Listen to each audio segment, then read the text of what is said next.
Bueno, buenos días a todos. Esta es la clase del módulo 5 de tipos de muestreo. Espero que se encuentren muy bien. Tomo esta presentación pues del doctor Iván Espinosa Salvado de la Universidad de Honduras. Es básicamente lo que queríamos presentarles desde un punto de vista muy general. ¿Listo? Entonces, ¿qué es el muestreo? ¿Qué es lo que vamos a hablar ahorita?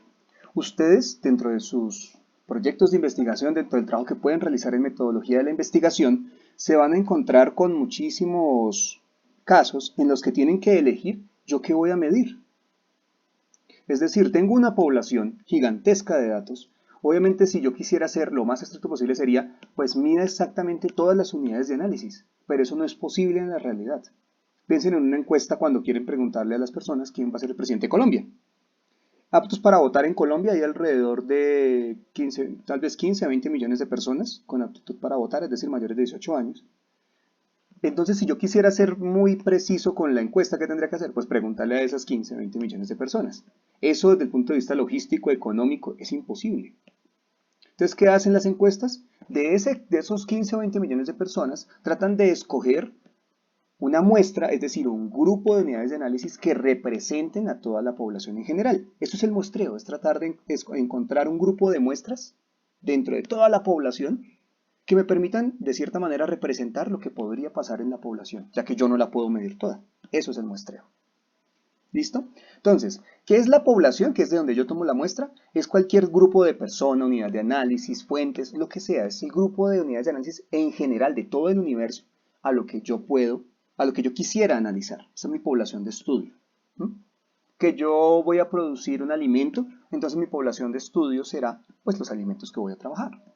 Que yo voy a hacer un estudio social en el que voy a ver, por ejemplo, el efecto de las drogas en ciertas personas. Entonces mi población de estudio, ¿qué son? Pues ese grupo de personas que son afectadas por las drogas. ¿Ven? Ese es mi blanco de estudio, esa es mi población de estudio.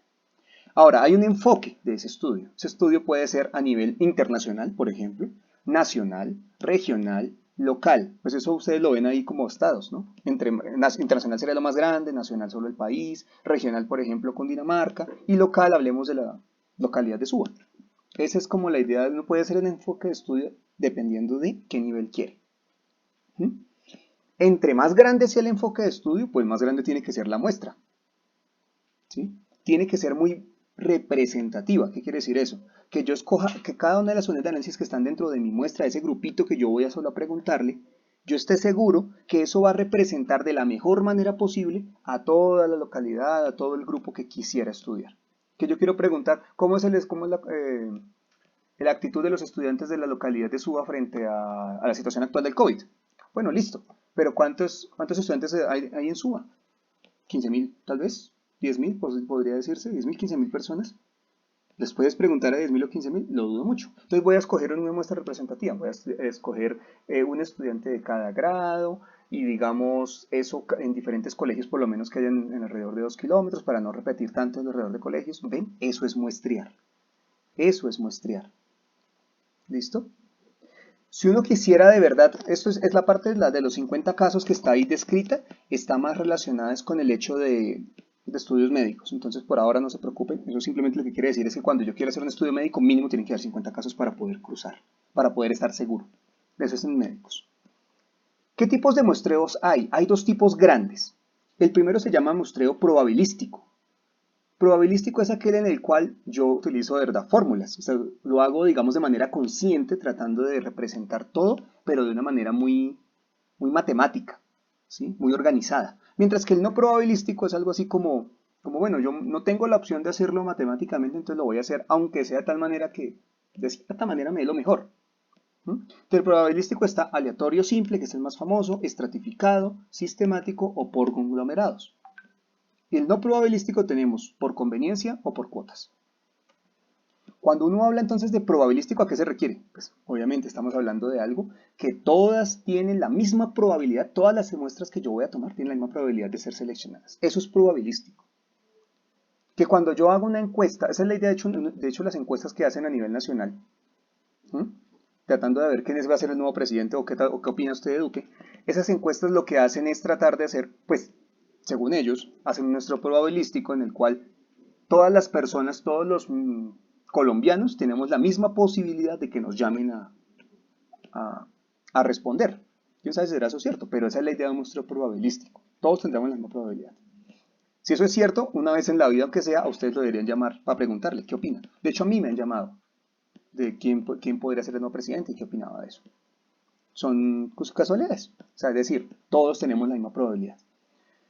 Para poder hacer eso, entonces, ¿qué hay que hacer? Pues debo tener un listado completo de todos los elementos de la población.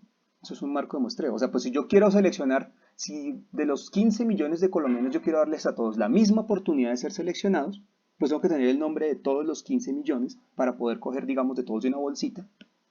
Todos tienen la misma probabilidad. Si alguno no estuviera en esa lista, pues ese no tiene la misma probabilidad de ser seleccionado. De hecho, su probabilidad es 0, porque no está en la lista. Si hay una persona que está repetida, tipo las ayudas que estaban diciendo ahorita del gobierno, que estaban ahí como medio raras, que parecían muchas personas que no deben parecer, lo mismo, estoy dándole más probabilidad a otras personas sobre el general de la muestra. ¿Ven? Entonces la idea es que todos deben tener la misma probabilidad. Eso es tipo de muestreo probabilístico. Cuando hablamos de aleatorio simple, hablamos entonces de que cada sujeto tiene la misma probabilidad de ser seleccionado. El aleatorio simple es el más común. Ustedes lo han visto. ¿No han visto jugar el chance o la lotería? Es eso. En esa posibilidad, ¿cuál es la idea de jugar baloto? En el baloto hay creo que 45 números, si mal no recuerdo, por cada uno de los 6 espacios que uno puede sacar de números, perdón, de los 5, y luego hay un número especial que no sé qué es, que eso lo hicieron para poder reducir de hecho la posibilidad de ganárselo. Después hablamos de la estadística, eso lo hablaremos más adelante, pero hablemos de eso. ¿Cuál es la probabilidad? Si hay 45 números posibles que salgan en la primera balota que va a salir del baloto, pues ustedes van y miran y eso es una tómbola que tiene las 45 pelotas. Todas están dando vueltas y en un momento a otro una, pum, sale. Uy, el número es 15. ¿El 15 tenía más probabilidades que los demás? No, porque todas de cada número solo hay una pelota. Y todas están girando al azar en el aire. Entonces, en teoría, la probabilidad de que salga cualquiera es la misma. Eso es un muestreo aleatorio simple. Es algo así como cuando juegan bingo, cuando juegan lotería, que todos lo echan en una bolsa y todas las fichas están ahí y yo al azar trato de escoger una. Eso es un muestreo aleatorio simple. ¿Listo? Muy sencillo, el más común de hacer y posiblemente el que más la mayoría de ustedes aplicará. ¿Cuáles son los pasos? Primero, pues tienen que determinar el tamaño de la muestra que quieren medir. ¿Sí? No sé, va a medir entonces a todos los estudiantes de grado 11. Pues todos ustedes son de grado 11 y décimo, conjunto para hacer la INE. Estamos hablando de alrededor de 400 estudiantes, pues no los va a medir todos. Pero sí necesito determinar que esos son los que yo voy a trabajar. Ahora, de todos ellos, de toda esa muestra, los numero. Les pondría, por ejemplo, ustedes qué harían, les pondría el número de código, puede ser, por tarjeta de identidad, lo que sea. Meto eso en papelitos, lo puedo echar de alguna manera en una bolsa o algo así, y con la misma probabilidad empiezo a escoger. Tum, tum. De esos 400 voy a analizar 100, por decir algo. Entonces ahí están en mi bolsa los 400 y empiezo a sacar solamente 100. Cuando saque los 100, estos son los que yo voy a estudiar. Los otros 300, espero yo que como fue aleatorio, estos 100 que escogí me van a representar al resto. Eso es un muestreo aleatorio simple. ¿Listo? Ahí está, por ejemplo, un ejemplo, la cobertura de la vacuna antisarampión en 1200 niños de una escuela. Yo diría, pues no puedo contarle a los 1200, me quedo todo el día. ¿Sabe que voy a contarle a 60? Pero al azar. Entonces hago una lista de todos los 1200 niños, los numero, los pongo en una bolsita y empiezo a sacar hasta que saque 60. Y luego llamo a esos 60 numeritos, vengan para acá, si tienen la vacuna o no la tienen. ¿Ven? Eso es una forma de hacer muestreo simple al azar. Cuando yo quiero hacer sistemático, es básicamente lo mismo, otra vez. Cojo a los individuos, tengo mi muestra completa, selecciono cuántos quiero, pero esta vez no lo voy a hacer tan al azar. Esta vez, ¿qué hago? Cojo a los individuos, ¿sí? Los pongo ordenados al azar, identificados con simplemente un número, y empiezo a escoger, pero cada cierto espacio. Entonces ya no digo, voy a escoger al azar una bolsa, sino por ejemplo, tengo los 40 estudiantes de un curso, los voy a representar a todos por un número, yo no sé cuál es ese número, son números de 0 a 5 al azar. Luego pongo los números del 1 al 40 y digo, de esos 40 voy a estudiar solo 10. Entonces, pero voy a estudiarlo como para que quede bien, voy a estudiar solo 5 por decir algo. Para que quede bien y que quede como medio sistematizado y no tan al azar. Entonces yo lo que voy a hacer es que voy a escoger cada 3. El número 1. 1 más 3, 4. El número 4. 4 más 3, 7. El número 7. 7 más 3, el número 10. Y así yo puedo hacer un muestreo aleatorio sistemático. ¿Sí? Que no es sacar de una bolsa. Ahora lo que hago es que tengo todo al azar y voy cogiendo uno tras otro, tras otro, tras otro, dejando espacios. Ejemplo, tengo una población de 12.000, pero de esos 12.000 solo podría analizar por la plata que tengo 600. Entonces voy a calcular más o menos cada cuánto tendría que escoger de esos 12.000 para que sacar 600. Es decir, que si yo cojo el primero y cojo después cierto espacio de números para coger la siguiente muestra, y si yo lo hago, repito, con ese mismo espacio, si logro conseguir 600 de mis 12.000, pues coja 12.000 y divídalo entre 600. Población sobre muestra requerida. Eso le va a dar el intervalo de muestreo. Ah, listo, entonces, cada 20. Entonces, coja el primero, primera unidad. ¿Cuál va a coger después? Pues la 20. ¿Cuál va a coger después? La 40. ¿Cuál va a coger después? La 60. Y si hace eso, dentro de las 12.000, al final va a terminar con 600. Así funciona el muestreo aleatorio sistemático. Ese se usa un poco, en cierta manera, como para tratar de ser más ordenado, porque el muestreo aleatorio del azar tiene un pequeño problema. ¿Sí? Que el muestreo aleatorio del azar, a veces el azar también puede ser, eh, puede ser recargado hacia un solo lado de la balanza. Cuando ustedes juegan chance a veces les dicen, mañana la pata es 4, porque no ha caído 4 toda la semana. Usted dice, bueno, listo, eso quiere decir que va a caer porque no ha caído, y no cae, y sigue sin caer, y sigue sin caer, pero ¿por qué no cae el 4? No debería ser como al azar, debería caer, pues, de vez en cuando, porque es que a veces el azar también funciona así. El azar es en función del tiempo, uno diría, pero es que, hombre, yo juego chance, chance, chance y nunca me lo gano, porque el azar es así. A veces no siempre es, en teoría el azar es la probabilidad de ganárselo, debería ser desde su punto de vista, pues o me lo gano o no me lo gano, 50-50, pero no funciona así, ¿no? Es un poquito más complejo. Pero me refiero es al hecho, de hecho la probabilidad es mucho más baja de ganarse el chance, después la vemos en clase. Me refiero es al hecho de tratar de entender, ¿sí? Que a veces el azar se recarga para lados. O a veces también dicen, cae el número 4 que era la pata, y cae hoy, cae mañana, cae pasado mañana, cae muy seguido. A veces también puede pasar. Entonces, este muestreo sistemático trata de evitar como ese recargo del azar. Sigue siendo al azar porque yo no escogí el orden de la muestra. Yo la pongo, de esos 12.000, yo digamos les pongo letras o números para distinguirlos, pero yo no sé quién representa cada número. Luego sí los ordeno y empiezo a coger el 1, el 20, el 40. Una vez tengo todas mis muestras, digo, el número 1 era Papito, el número 40 era Pancho, el número... Esa es la idea. ¿Sí? Ahí está un ejemplo con figuras. Ejemplo, vas a escoger el número 12. ¿Quién es? No sé porque yo no les puse nombre, yo simplemente les puse número. Como era cada 20, pues bueno, el número 32. Como era cada 20, el número 52. Y así. ¿Ven? Esa es la idea. Yo no conozco a estas personas, en teoría, porque si ustedes las conocieran, pues esto no es aleatorio. No lo haces de esa manera. De esa manera yo espero no quedar tan recargado, que puede pasar que, por ejemplo, en el azar, yo quisiera ver que todo quedara parejo entre hombres y mujeres, y por cuestiones del azar, cuando repartí los números, me quedaron por aquí un montón de mujeres juntas, y entonces yo empiezo a coger al azar y saco mujer, mujer, mujer, mujer, mujer, y no me cuadra después lo que yo quisiera. Al hacerlo así trato como de hacer todavía más al azar. ¿Listo? Lo mismo se puede hacer aquí, esto es un ejemplo, tiene unas cuadras y quiero preguntar en diferentes cuadras, pues bueno, entonces pregunte cada, no sé, aquí por ejemplo le hicieron cada 1, 2, 3, 4, 5, 6, 7, 8. Aquí la K es 8. De un montón de casas fueron pasando de cada 8 y iban preguntando solo en esas. ¿Quién vive en esa casa? Ni idea, pero pues esa es la idea. ¿Qué es el muestreo estratificado? Es cuando yo entonces ya creo también voy a crear es como subgrupos de estudio que se llaman estratos, dependiendo de algo que me llame a mí la atención. Por ejemplo, quisiera estudiar la localidad de Suba, pero dentro de todas las personas de la localidad de Suba quiero enfocarme específicamente entre aquellas personas que no han terminado el bachillerato. Entonces puedo hacerlo, por ejemplo, por nivel de instrucción. Entonces hago un muestreo buscando solamente personas con ese rango. Por año, ¿por en qué año están? No, yo quiero estudiar 10º o quiero estudiar 11. Quiero estudiar hombres, quiero estudiar mujeres, sexo. Quiero estudiar grupos étnicos, indígenas, nativos, extranjeros. Por edades, si es urbano o si es rural. ¿Ven? Esto es un poquito más para tratar de evitar interferencias. ¿Se acuerdan cuando hablábamos del control de variables? Que hay variables que si yo no tomo en cuenta, me alteran todo. Esta es una forma de evitar interferencias cuando yo hago un muestreo estratificado. Porque yo me fijo en el estrato que me interesa. Y eso me quita problemas de aquello que no me interesa y podría afectar el estudio. ¿Sí? Entonces, un muestreo estratificado, pues lo puedo hacer, por ejemplo, por años. En el caso de una carrera de medicina, por ejemplo. que en el primer año hay 20% de estudiantes, en el segundo año el 18% permanecen, en el tercer año solo permanecen el 15% y al cuarto año solo llegan el 30% de esos 15 que han pasado. Por ejemplo, ¿sí? Eso es un muestreo estratificado. Yo podría hacerlo también. Muestreo estratificado, pues en el colegio lo podría hacer. Va a estudiar solamente todos los estudiantes del colegio y lo va a separar por grados. Primer grado tanto, segundo grado, tercer grado, cuarto grado. Así, eso es un muestreo. No, solo me interesa bachillerato. Ah, entonces solo de sexto a 11. Eso es estratificado. ¿Listo? Y el último es el muestreo por conglomerados.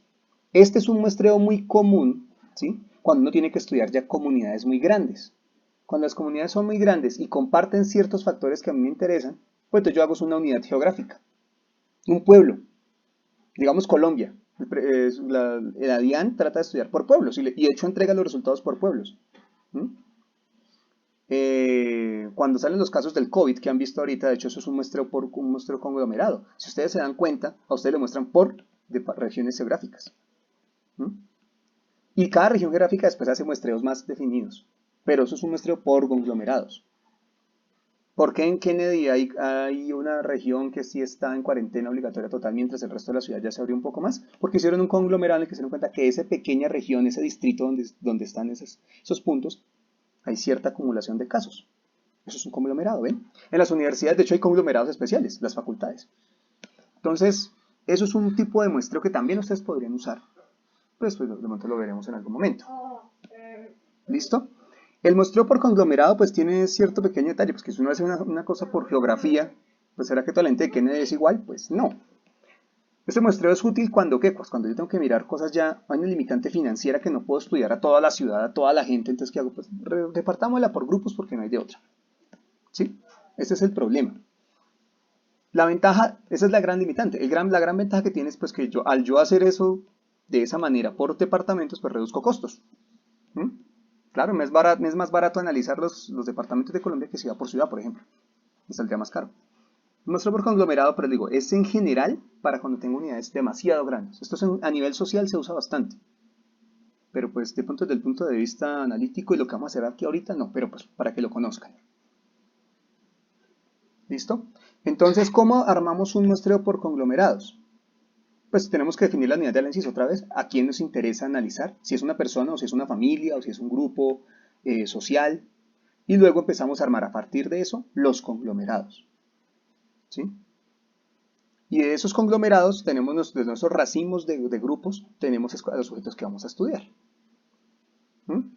Entonces, por ejemplo, quisiera ver el riesgo social, el riesgo psicosocial sobre personas en Bogotá frente al encierro por COVID. Entonces quiero ver un conglomerado específico que van a ser los adolescentes.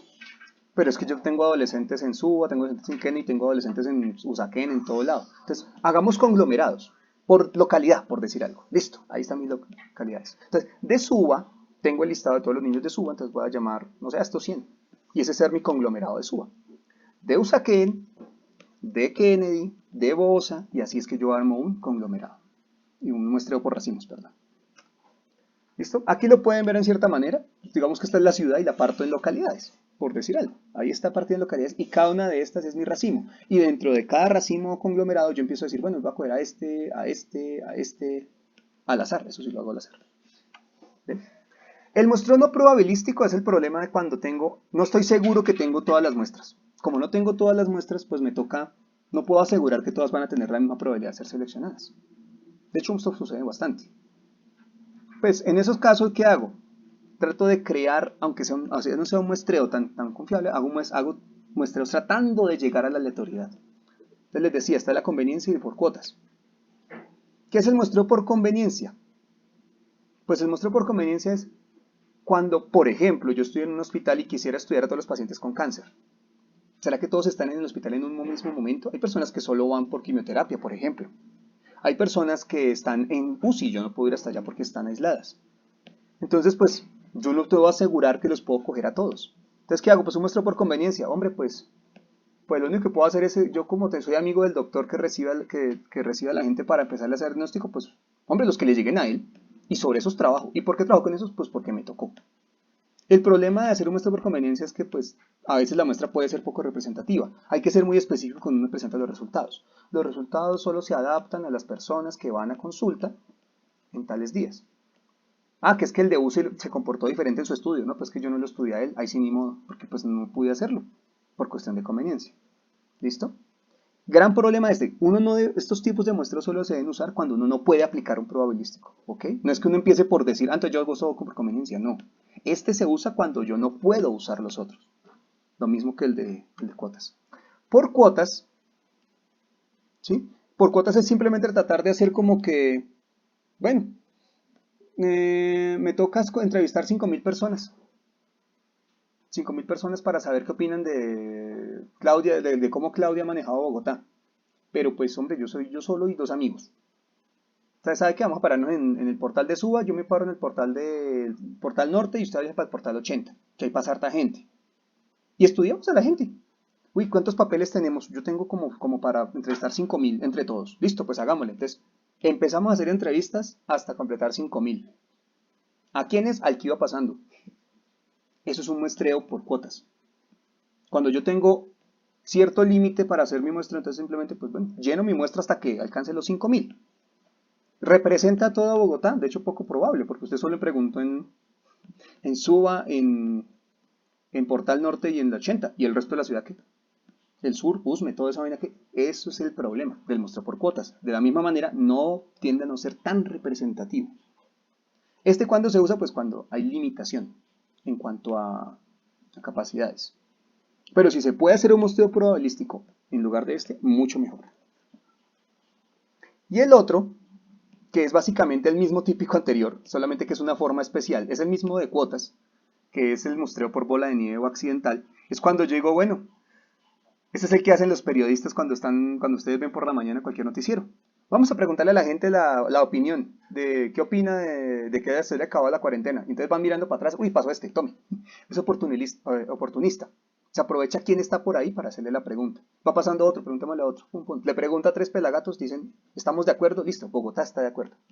De nuevo, no es representativo, pero es una forma de hacer muestreo. Entonces, muchachos, ahí les presento los tipos de muestreo generales. Sobre esos vamos a trabajar la presente actividad. Cualquier duda, comentario, quedo atento pues, a sus preguntas.